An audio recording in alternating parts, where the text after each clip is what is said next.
Leo tarehe 14 mwezi wa 7 nimefanya ziara hapa Chanika mwisho, ziara ya kushtukiza. Sasa hivi ni karibia saa 5 kasorobo. Nimefika mahali hapa nikiwa na viongozi wa NEMC pamoja na jeshi letu la polisi. Mahali hapa ni kiwanda bubu cha kuzalisha plastiki, mifuko ya plastiki. Kama mnavyoiona, mifuko ya plastiki kwa ajili ya vifungashio. Mifuko hii ina madhara makubwa sana kwenye mazingira yetu.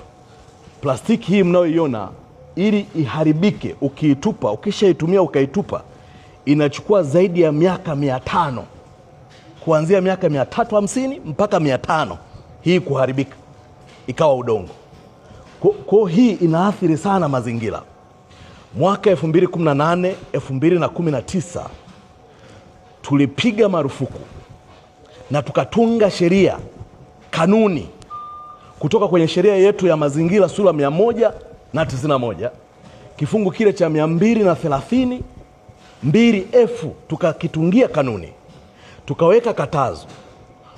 Ni marufuku kwanza kuingiza plastiki ndani ya nchi, ni marufuku kusafirisha plastiki nje ya nchi, ni marufuku kuzalisha plastiki ndani ya nchi yetu. Na hapa ndicho wanachokifanya, wanazalisha mifuko hii ya plastiki.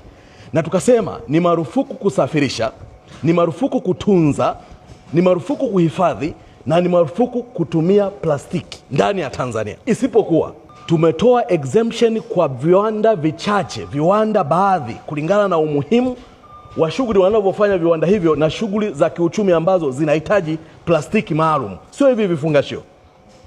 Zipo plastiki tumeruhusu zitengenezwe ambazo zinatumika kwenye kufungasha madawa, kwenye sekta ya madawa. Zipo plastiki ambazo tumeruhusu zitumike, ambazo zinatumika kwenye viwanda. Zipo plastiki zinatumika kwenye kilimo. Zipo plastiki zinatumika kwenye ujenzi. Na tumeweka masharti magumu kwa viwanda hivyo ambavyo tumevipa vibali vya kutengeneza plastiki hizi. Kiwanda hiki kwanza hakijasajiliwa, ni kiwanda bubu na kinavunja sheria hiyo ambayo tumeiweka kwa ajili ya kuyalinda mazingira yetu. Naomba kutoa maelekezo yafuatayo. NEMC, afisa wa NEMC huko hapa? Ndio mkuu. Kuanzia sasa mshirikiane na jeshi letu la polisi. Mahala hapa kwanza pawe chini ya ulinzi, kwa maana vitu vyote hivi, kwa maana ya stoko yote iliyozalishwa hapa, muihesabu vizuri, mpitie taratibu zenu zote za confiscate haya mambo. Hesabu vizuri, vidhibiti vyote vichukuliwe na mkavihifadhi kama ambavyo utaratibu mnavyotumia. Lakini kuanzia sasa kiwanda hiki kifungwe, na wahusika kwa kutumia sheria yetu ya mazingira sura 191 kifungu kile cha 230 2F wachukuliwe hatua za kisheria, wafikishwe kwenye vyombo vya sheria, wachukuliwe hatua za kisheria.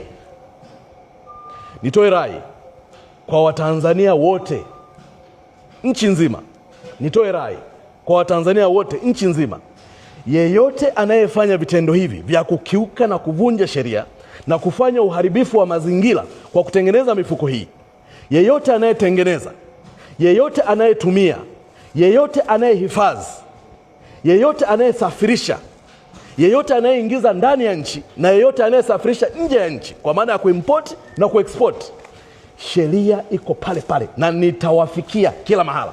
Nitawafikia. Tumezitunga sheria, lazima tuzisimamie. Watanzania tumeshakuwa wengi.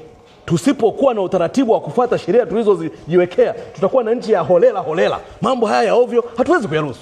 NEMC, chukueni hatua na nipate taarifa ya maelekezo haya.